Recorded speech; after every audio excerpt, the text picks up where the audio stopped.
Sistem peluncuran roket ganda MLRS Angkatan Bersenjata Ukraina jadi sasaran empuk drone Lancet Rusia di garis depan.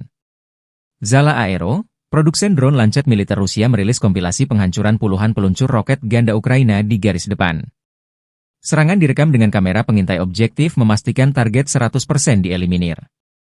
Paling sering BM-21 Grad dihancurkan.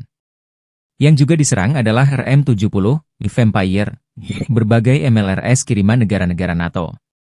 Alasannya sederhana, kekalahan MLRS oleh Lancet seringkali menyebabkan menipisnya amunisi. Demikian dilansir Zala Aero beberapa waktu lalu.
Download Tribun X sekarang, menghadirkan lokal menjadi Indonesia.